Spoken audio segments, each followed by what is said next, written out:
আমি যখন গাজায় নিরীহ শিশুদের মৃতদেহ দেখি, যখন ফিলিস্তিনি মায়েদের আর্তনাদ শুনি, আমার ঈমান কেঁপে ওঠে, আমার হৃদয় ভেঙে টুকরো হয়ে যায়।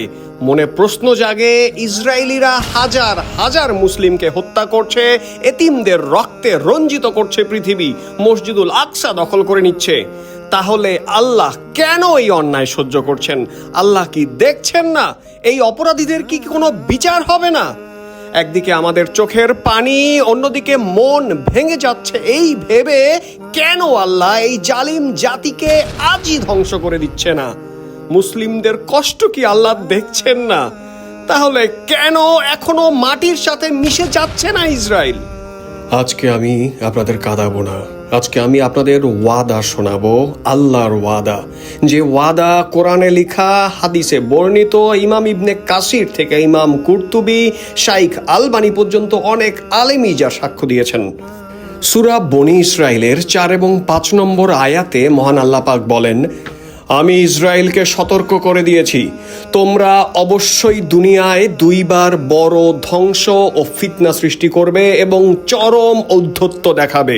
অতঃপর প্রথম শাস্তির সময় এলে আমি পাঠালাম কঠোর সৈন্যদল, যারা ঘরে ঘরে প্রবেশ করেছিল এবং সব কিছু ধ্বংস করেছিল।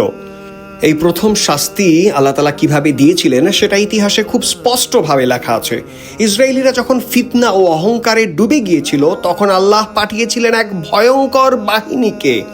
খ্রিস্টপূর্ব 586 সালে ব্যাবিলনের রাজা বুখত নাসরের এসেছিল বিশাল সৈন্য নিয়ে। ইহুদিদের ঘর বাড়ি, শহর, এমনকি বাইতুল মুকাদ্দাস সব কিছু ধ্বংস করে দিয়েছিল। হাজার হাজার মানুষকে হত্যা করেছিল এবং অনেককে বন্দী করে নিয়ে গিয়েছিল। ঐতিহাসিকভাবে এটাই ছিল প্রথম শাস্তি ইসরায়েলিদের জন্য। এবার যদি দ্বিতীয় শাস্তির ব্যাপারে জানি, সূরা বনী ইসরাইলের ঠিক 6 নম্বর আয়াতে আল্লাহ তাআলা বলেন, অতঃপর আমি তাদের বিরুদ্ধে তোমাদের জন্য যুদ্ধের পালা খুঁড়িয়ে দিলাম, তোমাদেরকে ধন সম্পদ ও সন্তান সন্ততি দ্বারা সাহায্য করলাম এবং তোমাদেরকে করলাম সংখ্যাগরিষ্ঠ। দেখুন, আজকের ইসরায়েল যেন ওই আয়াতের জীবন্ত বাস্তবতা হয়ে দাঁড়িয়েছে। আল্লাহ বলেছেন, আমি তোমাদেরকে ধন সম্পদ সন্তান সন্ততিতে সাহায্য করব। ইসরায়েলের পার ক্যাপিটা ইনকাম প্রায় $52,000, যা বাংলাদেশের প্রায় 20 গুণ। ইসরায়েলের জনসংখ্যা বিশ্বের মাত্র 1% হলেও নোবেল পুরস্কারের 25% কিন্তু পায় ইহুদিরা। গুগল, মাইক্রোসফট, ইন্টেল, অ্যাপেল এসব কোম্পানির শত শত ইঞ্জিনিয়ার কাজ করে তেল আবিবে। এইসব দেখে হয়তো আপনার মনে প্রশ্ন জাগে, আল্লাহ কেন এদের এত শক্তি দিলেন? কিন্তু কোরআন আমাদের আগেই বলে দিয়েছে যে এই ক্ষমতা তাদেরকে পরীক্ষা হিসেবে দেওয়া হয়েছে।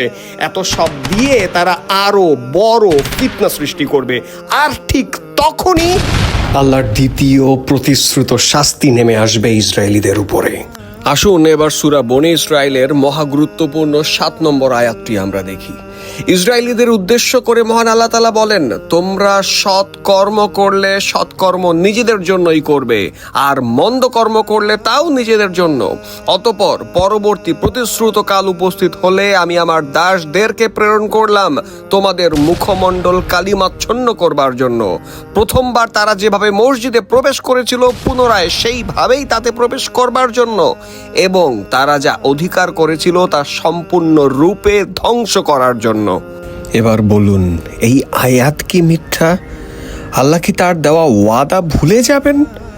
ইসরায়েল আজ গাজায় নিরস্ত্র শিশুদের বোমা মেরে হত্যা করছে, মায়েদের কোল থেকে দুধ খাওয়া শিশুদের ছিনিয়ে নিচ্ছে, মসজিদুল আকসাতে নামাজরত মুসল্লিদের উপরে ট্যাঙ্ক চালিয়ে দিচ্ছে, ফিলিস্তিনিদের ঘর বাড়ি জোরপূর্বক দখল করছে, আন্তর্জাতিক আইন লঙ্ঘন করে মানবতাকে পদদলিত করছে। ইমাম ইবনে কাসির থেকে ইমাম কুরতুবী এবং শাইখ আলবানী সহ আরও অনেক স্কলারদের কাছেও মনে হয়েছে এটাই সেই দ্বিতীয় ফাসাদ যা ইসরায়েলিরা এখন করছে এবং যার শাস্তি তাদেরকে অবশ্যই ভোগ করতে হবে।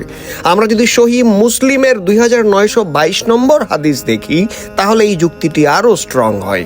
মহানবী হযরত মুহাম্মদ সাল্লাল্লাহু আলাইহি ওয়াসাল্লাম বলেছেন, কিয়ামত আসবে না যতক্ষণ না মুসলমানরা ইহুদিদের সঙ্গে যুদ্ধ করবে। তখন ইহুদিরা গাছ বা পাথরের পেছনে লুকাবে, আর গাছ বা পাথর বলবে, হে মুসলমান, হে আল্লাহর বান্দা, একজন ইয়াহুদি আমার পেছনে লুকিয়ে আছে, এসে তাকে হত্যা করো।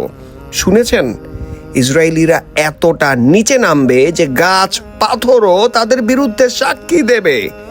ভাই ও বোনেরা, এটি সেই শেষ যুগের যুদ্ধ, যেখানে আল্লাহর সৈনিকরা জালেমদের বিরুদ্ধে বিজয় লাভ করবে। আজ যদি আপনার চোখে পানি আসে, যদি মন কাঁপে, তবে এই কান্না ঈমানের কান্না। কিন্তু হতাশ হবেন না, কারণ আল্লাহ কখনো জালিমদের ছেড়ে দেন না। ফেরাউন ছিল, নমরুদ ছিল, সবাই ধ্বংস হয়েছে, ইসরায়েলও ধ্বংস হবে ইনশাআল্লাহ, কারণ এটি আল্লাহর নিজের করা ওয়াদা।